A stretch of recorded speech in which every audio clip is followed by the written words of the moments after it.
Good morning. Despite what the calendar says, it's springtime here in the Maricopa Mountains, and that's given us a lot of lovely wildflowers to look at. And speaking of nice things to look at, that suggests today's anime.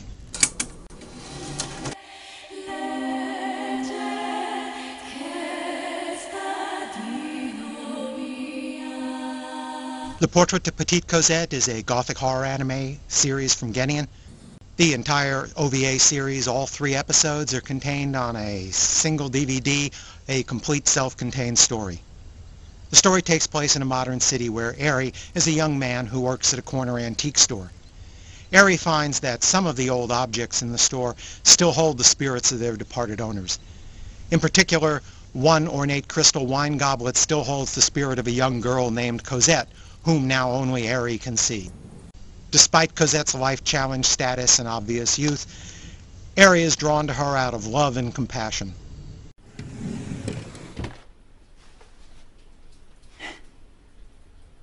Were you feeling lonely? I'm so sorry I had to leave you alone like that. My first love. He's kinda right about that.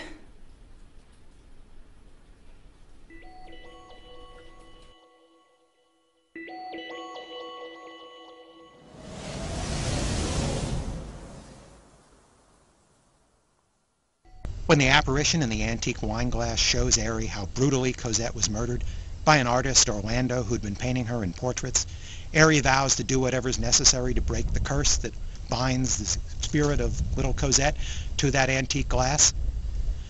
A woman from a nearby shop, Shoko, has a crush on Eri. She's distressed at how obsessed Eri's become with some of his antiques.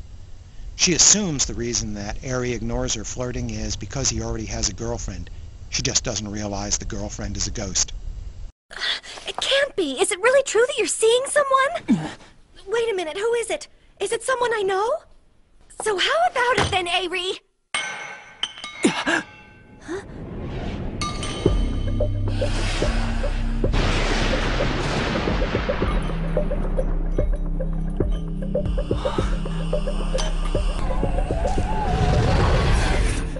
If this glass breaks, it's irreplaceable! Do you understand that?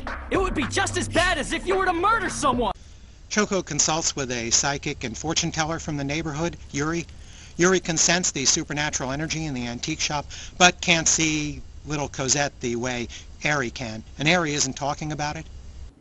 The story is fairly simple and involves Eri's deepening involvement in the spirit world of Cosette as he does what he must do in order to free his beloved Cosette from the curse that binds her to that antique wine glass.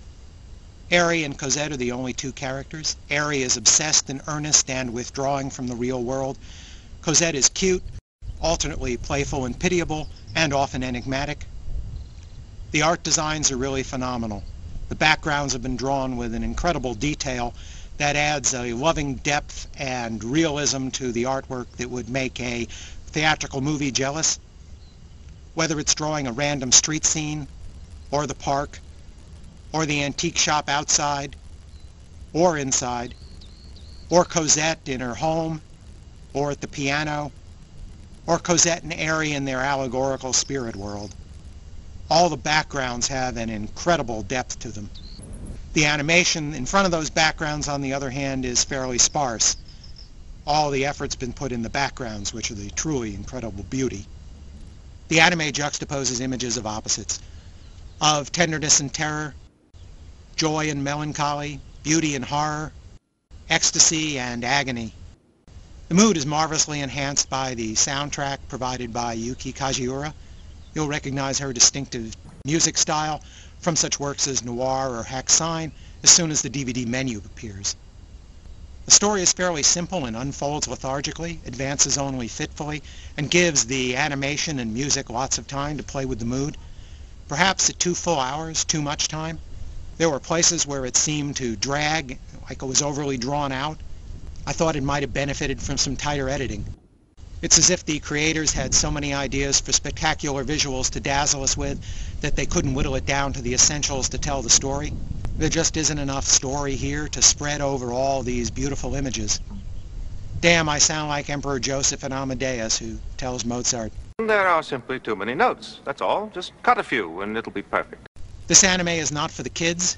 It will give them nightmares if it doesn't put them to sleep first.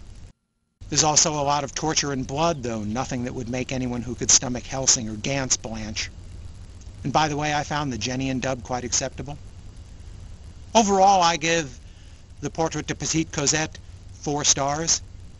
I like having the DVD on my shelf, but it's not something that I would rewatch very often because it demands a lot more attention than most common adventure stories. Still, it's well worth the effort to see at least once.